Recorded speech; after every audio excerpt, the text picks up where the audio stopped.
Nightcast. Stephen Lloyd Gilbreth brings you the current news from the world today and how it relates to Bible prophecy. Understanding the end-time events leading to the peaceful world tomorrow. Ladies and gentlemen, Stephen Lloyd Gilbreth. Well, greetings, friends. Welcome to this April 2nd, 2014 edition of Nightcast. There are a couple of reasons some of you may have been thinking I wouldn't be here tonight. One reason of which was because I was up almost all night last night, or at least a good part of the night last night, because of coyote yelping, which is the same noise and yelping that I heard a few nights ago when one of my neighbor's goats was killed. And for his sake, and also for my own sake, I also have goats. I set watch, and I actually, what do you call it? When you do watch and you walk, I actually did the walking around the field and then set me up a watch seat and sat and watched through much of the night to see if those coyotes were going to try to come back again until we can set up some things to, or else, do the 3S rule of Texas. You shoot them, see, how does that go? You shoot them, you shovel them, and you shut up. Because in some cases, some authorities, some places make it against the law to kill an animal. They actually come out and arrest you if you kill an animal that might even be killing some of your animals. So you do it, you bury them, and you just shut up. That's the Texas 3S rule. All right, but that's not the news for tonight. The news for tonight that you've been looking for, we had an earthquake in the Los Angeles area over the weekend. We've had another big earthquake. I'll tell you about it in a moment. That'll be our opening story. But we also, I had to be here tonight, friends, because I promised you that this week I would explain why what's happened in Ukraine and Russia's involvement and so on, why that may spell the end of NATO. And I do want to go through that story with you tonight. It's not one I made up. It's an article I'm going to read to you. That pretty factually well done, very well done article. And related to the Ukraine, in today's news, the former president of the Ukraine, Yanukovych, said in today's news he is sorry that he requested Russia's involvement in the Ukraine. How about that for a turn on today's story? We'll get to that in a moment. Chile has declared 3 northern regions hit by an 8.2 magnitude earthquake to be disaster areas. The panic is written on their faces. This is an area that is used to earthquakes. Hundreds of smaller tremors have been felt in northern Chile over the past 2 weeks.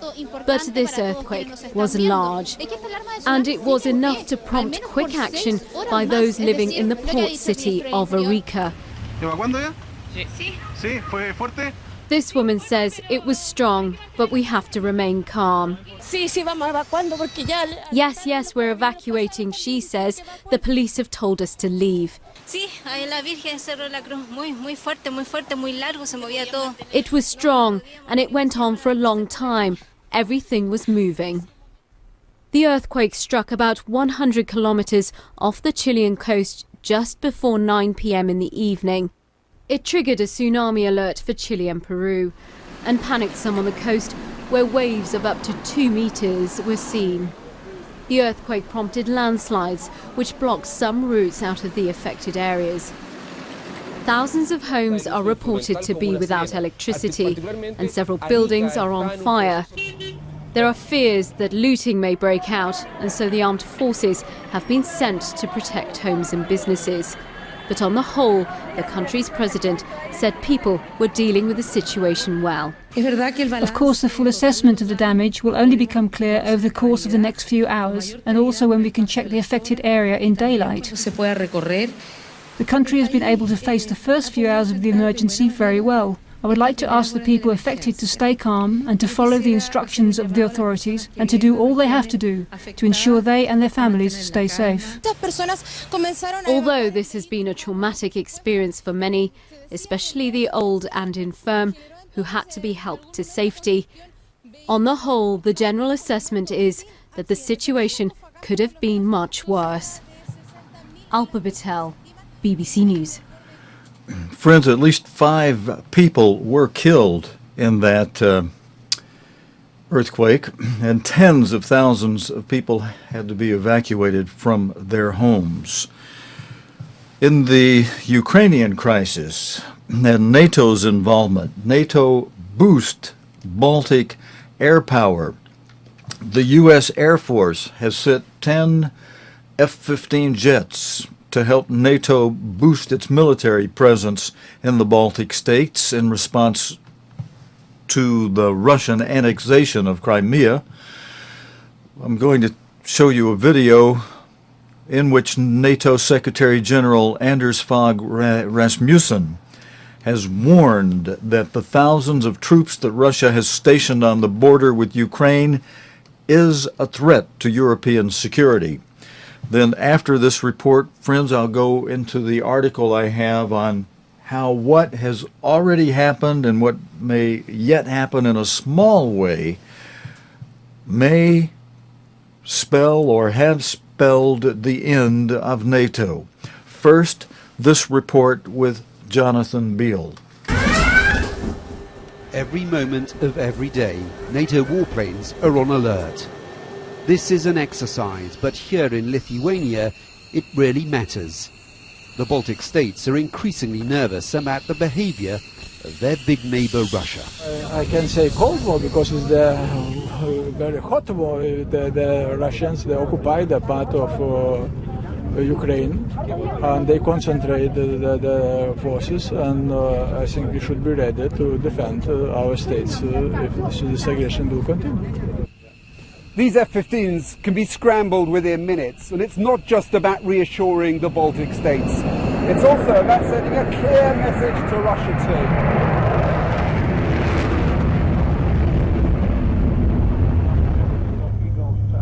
The Baltics don't have much of an air force, so they rely on NATO partners to take turns patrolling their skies. Normally, there are just 4 warplanes, but this month the Americans have sent 10, and there are offers of more planes too. NATO has a great responsibility across its entire spectrum of its airspace, and maintaining sovereign airspace is very important to any nation. And when you're a part of the strongest alliance in the history of the world, our sovereign airspace, that's where it all begins, is air superiority. Have you got the chance to see any Russian planes up close? I have the same answer. I can't comment on the operational specifics of the mission. But at one of NATO's command centres, they have seen increasing Russian military activity. At this base, they can track every aircraft from the Alps to northern Norway. And practically every week, they're spotting Russian warplanes that appear without warning. We've seen a slow increase over the years, consistent with Russian ambition, if you like. Their air force has now received more money. We know that. Everybody knows that. And so we see more activity. Yeah. Is that worrying? I would say it's not worrying, but we need to be sure we're aware of it. Yeah. This is still a modest military response, and NATO officials are playing down talk of a new Cold War. But out on the Eastern Front, the alliance's smaller members are looking for assurances and a stronger show of force. Jonathan Beale, BBC News, Lithuania. Thank you for that report. And friends, following that report, I will read to you now the article that was sent to me by a former Ambassador College graduate of Bricket Wood, England. He puts the subject for this, the tiny Estonian town that could spell the end of NATO.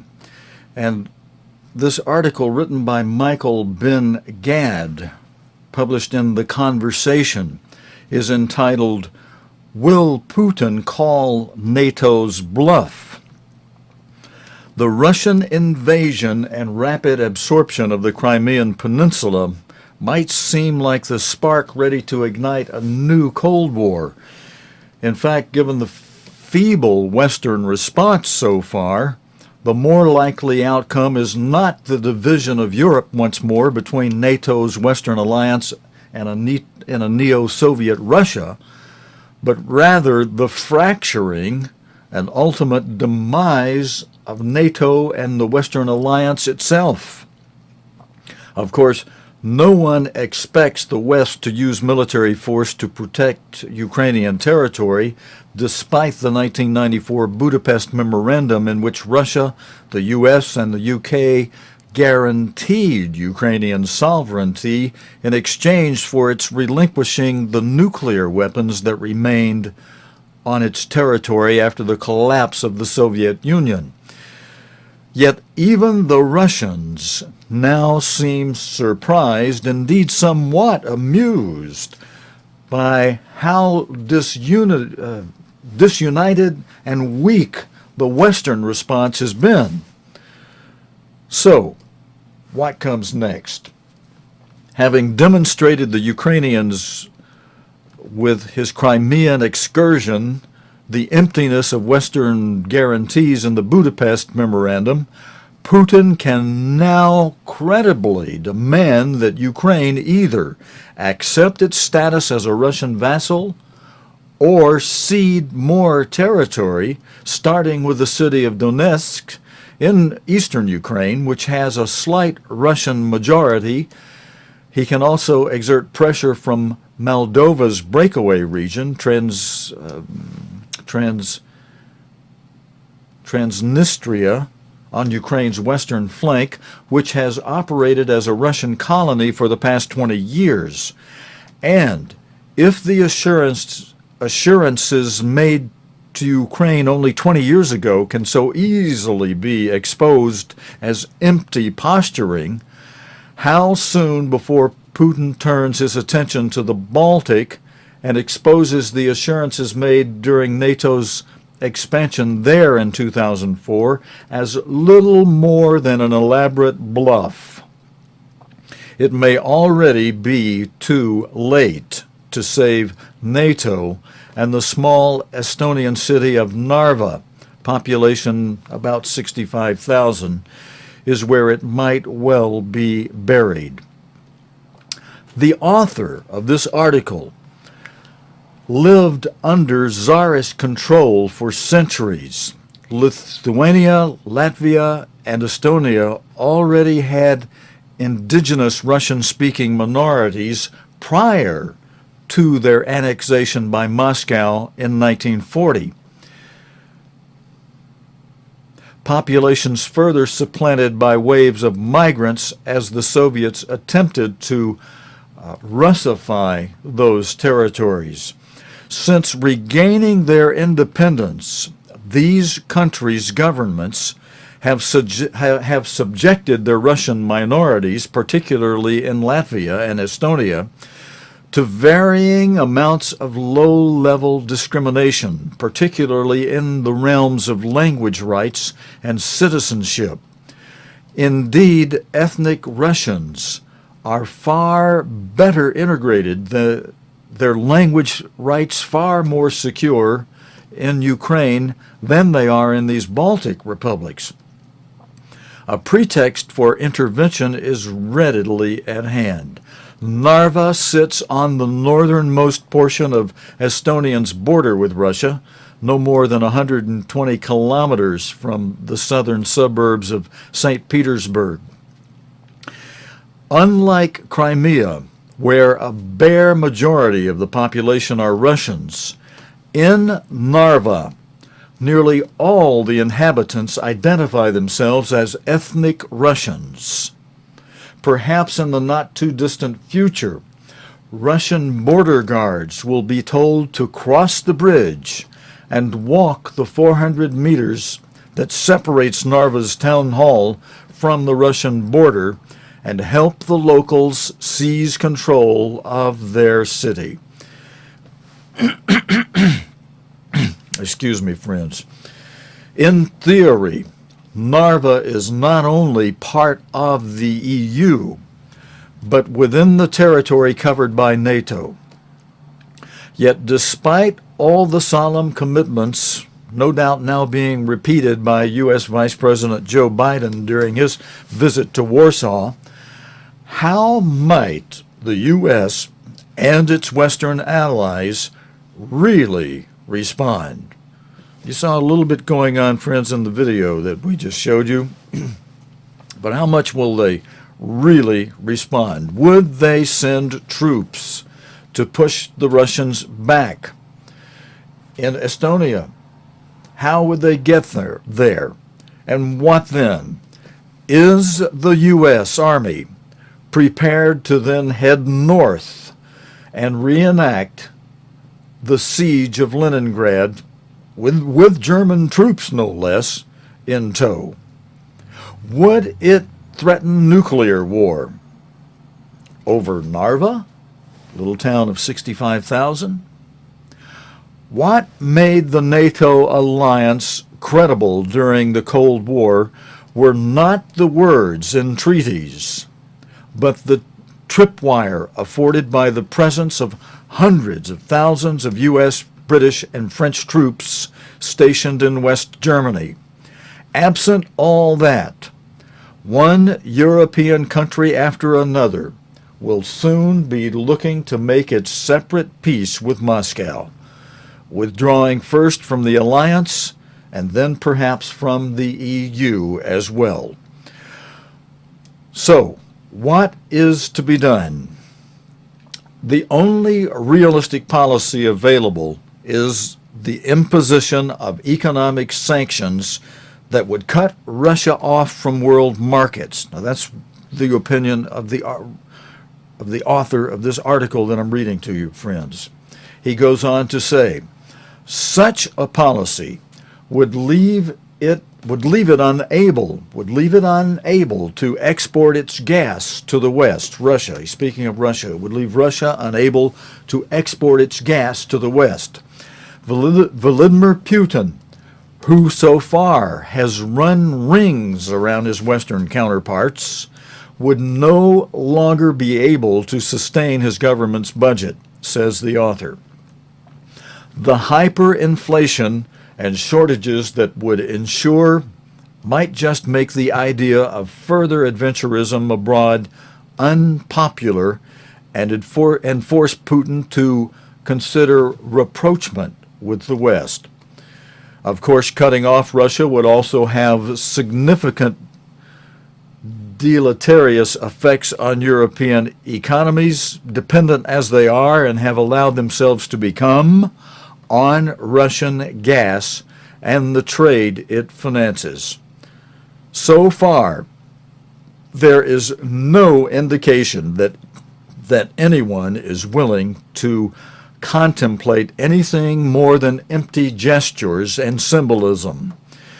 In the long term, Europe must find ways to wean itself from its dependence on Russian gas by developing alternative supplies, starting with the newly discovered fields in the Mediterranean and East Africa. Better still, domestic supplies are readily available once the rather childish opposition to fracking can be set aside, says this author. Beyond that, the lazy assumptions that the U.S., through the NATO alliance, will continue to guarantee the sovereignty and freedom of its European allies can no longer be taken for granted. Friends, I have another video we will show before the end of tonight's program. Before I go to that one, though, I want to read you one more short article about what's happening in Europe in a way that relates to the fourth seal of the seals of Revelation. These first 6 of the 7 seals are mentioned in Revelation 6, the 6th chapter of Revelation. The fourth one being depicted by Revelation 6 as a pale horse whose rider is named Death, and alongside whom rides Hades, hell, the grave. And in plain language, Jesus Christ, one of the terms that Jesus Christ used to describe the activities of this horse was the Greek term loimos, written up by the gospel writers Matthew, Mark, and Luke. Loimos being a term that's defined in the Greek-English lexicons as disease epidemics, pestilence, the plagues of Egypt. And in this article by Joe Shutt, I'm going to read you one more article now. This relates to that fourth seal, the pale horse, and disease epidemics. He entitles this article, "The Rats Are on the Move and Nowhere is Safe." Far from being confined to rubbish-strewn city streets, a rising tide of rats is invading the countryside. They are definitely getting bigger, is one of those phrases that men like Chief Pest Control Officer Colin Watts utter with just a hint of glee. On the streets where he operates, there have been 5,100 rat sightings, over 5,000 rat sightings in the past year, some the size of small cats. Watts recalls encountering one 2-foot hulk as wide as a brick. Others he has trapped have weighed the equivalent of 2 bags of sugar. Watts works for Birmingham City Council, which holds the dubious honor of more complaints of rat infestations than any other area in the country. Over 25 requests per 1,000 residents, placing it marginally ahead of another area in South Wales. The unwanted of England, a second city, are not merely expanding in girth, but in territory too. This week, there have been alarming reports of rodents swarming the streets, breaking holes in walls, and ravaging bins. Birmingham, England, may be the epicenter of Britain's rat kingdom, yet in other, more idyllic locations, the rats are also on the move. Far away from spilled bin bags in city center alleys, rural homeowners are now being invaded. The new arrivals in towns and villages are thought to be an unexpected and most unwelcome result of the winter floods. With nest and food sources washed away in the wettest winter on record, rats are being forced to find new countryside homes. Hugh Redford of Guardian Pest Control, based in Taunton, not far from the Somerset levels, says this year, during the worst of the weather, his workload increased by 500%, from 5 calls out a week to 30 calls a week. And the problems are still ongoing. And friends, you know, rats were the carriers of the Black Plague. And if you're watching news daily, especially here on Nightcast, you will know this is not the first story during the past 12 months that we've had on disease epidemic problems. In fact, we had a story within the last 2 nights. We've had a story on that. You could go back to our archives and review. But in the minutes remaining that we have now, friends, I want to go to the last story for the evening.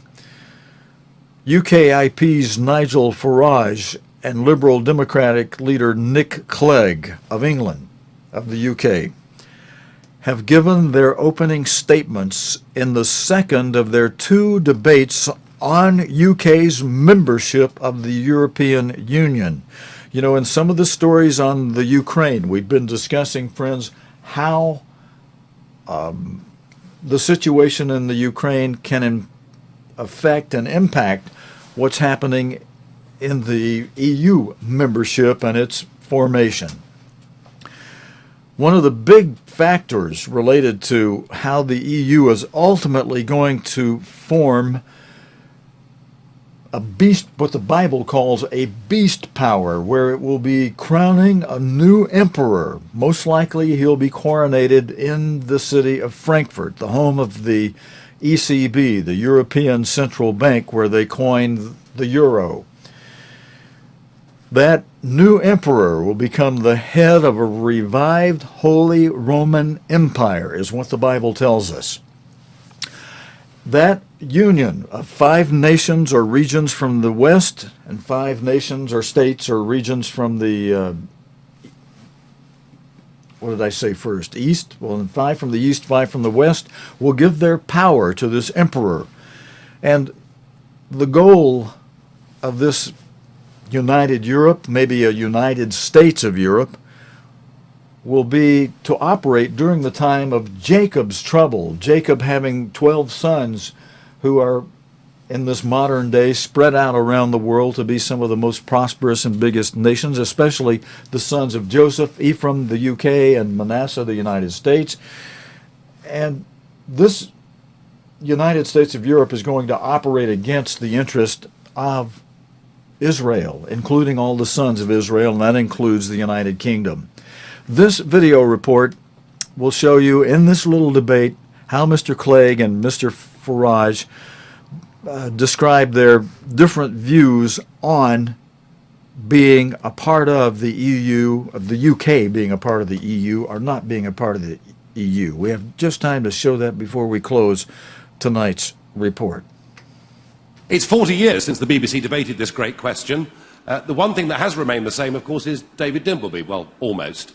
But apart from that, everything's changed, because in those days we were asked to stay part of a common market. It was all about trade, if you remember. Well, it wasn't true. And we find ourselves today part of a political union. We find most of our laws being made somewhere else. We find it's all rather expensive. And we have open-door immigration. Indeed, if you put to a referendum today, would we join that union? Overwhelmingly, we would say no. And there's now a clear, settled majority opinion in this country which says, look, we're not anti-European. We want to trade with Europe, cooperate with Europe, and get on well with our next-door neighbours. But we don't want a part of political union. There's an obstacle, though, and the obstacle is here tonight in the form of Nick Clegg. It's the career political class and their friends in big business. They want us to keep this status quo, and I want Britain to get up off its knees. Let's govern ourselves again, stand tall, and trade with the world. Tonight I'm going to ask you to remember just one thing. If it sounds too good to be true, then it probably is. You've just heard it from Nigel Farage. You'll hear it from him all evening. He'll say that we can quit the European Union, we can isolate ourselves in the world, and still protect jobs, still protect trade, still punch above our weight. That we can have all the good things of being in Europe without actually being in Europe.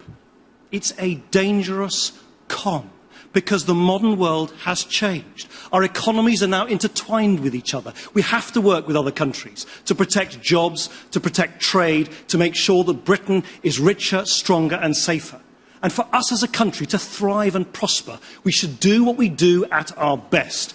Not walk away, but to work with others and lead. Because in an uncertain world, there is strength in numbers. That is why we should remain in the European Union. And they battled that all night during their debate, back and forth. And, you know, friends, the Bible doesn't tell us whether the UK will remove itself from the EU or whether the EU will throw the UK out at some point in time. You know, the UK has not become a part of the Eurozone. And when you understand the technicality of the language, that simply means the UK has not converted its currency over to the euro. They still use the British pound, so they're not a part of the Eurozone. Friends, we're out of time for tonight. Thank you for joining us for this Wednesday night edition of Nightcast. God willing, and the creek don't rise and the coyotes don't come and eat too many of my neighbors and my goats, I'll plan to be back tomorrow night, Thursday night, with the current day's news related to the Bible and prophecy here on Nightcast. Until next time, your host Stephen Lloyd Gilbreth saying, good night, friends.